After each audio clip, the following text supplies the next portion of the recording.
Now, Iblis is a creation of God. Iblis is a creation of God. Iblis is a jinn. Iblis is, he's made of fire, which the Quran talks again in several places that he's made of fire. But where did Iblis come from? And were there the likes of Iblis before? So the Mufassirun have commented. And again, this is based on those narrations that I talked about earlier. And what Allah Azza wa Jal did is that He created a whole creation of jinns that were on the earth. And this you will find in many of the early Mufassirun have commented on this. He created them on the earth and they had got taklif. Now what is taklif? Taklif is that God's now given them a responsibility to recognize Him. Now when Allah gives responsibility to creation, He will send messengers.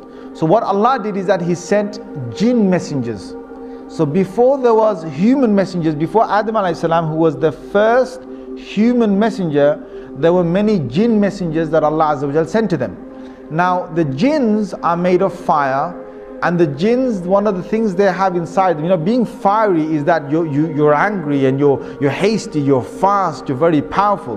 Now the sifat and the qualities that the jinns have between them is that they are in fights and they are in quabbles and they are in superiority and who can prove who's greater. This is one of the nature of the jinns, and they're always in the spirit of challenge. Now there are good jinns. Allah Azza wa Jal has said that in Surah Jinn itself. He's talked about two different groups of jinns, and He said the salihun, and there's those who are pious and those who are not pious. Now the ones that were on the earth were both types, and messengers came down. But the messengers in the many numbers were killed by the jinns on the earth. And there was great corruption that prevailed on the earth. There was great corruption that prevailed on the earth.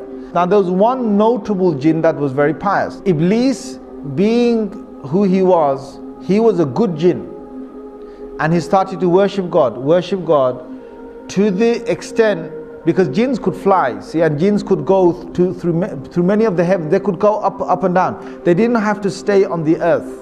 They could travel up. It was only when Rasulullah sallallahu alaihi wasallam came that they were trapped within this first universe. This is clear from the Quran. This in Surah Safat you will find this. In Surah Jinn you will find this. That Allah did not allow them to go beyond the first heaven, or the first heaven meaning the end of this universe. They can't go past that after Rasulullah sallallahu alaihi wasallam became a prophet. But before that they could go above that. So what happened is that on these travels, Iblis proved himself that he was so close to God.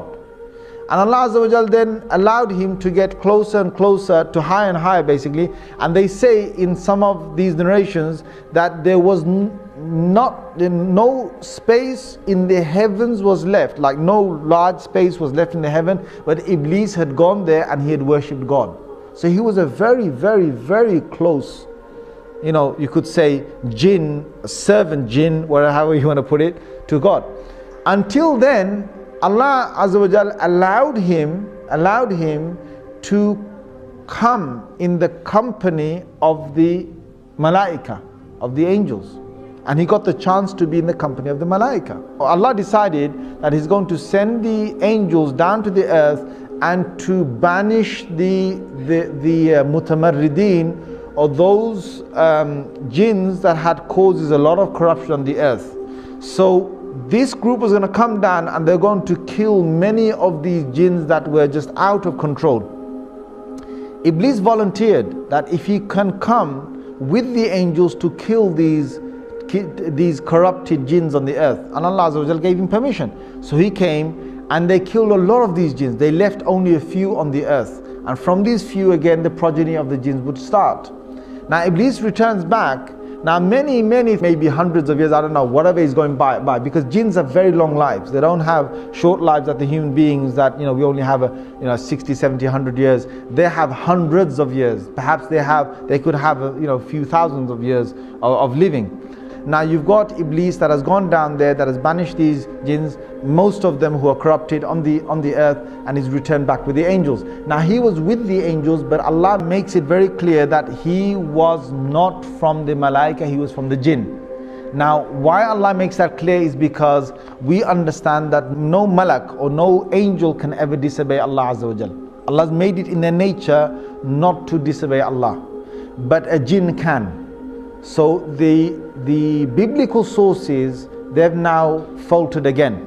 they call it a fallen angel. So what they say is that if an angel decides to go against the will of God or the command of God, then that angel, Allah drops him from the rank of the angels and now he becomes a fallen angel. That's the biblical sort of side, or what some of them believe. The Muslims don't believe that. No angel can ever disobey Allah Azza wa Jal. So that's where we find that Iblis was able to disobey Allah, because he wasn't from the Malaika. Now there's one thing here. Why is it that Iblis is now going to disobey God? Now you've got to understand the whole thing behind the creation of Adam alayhi salam.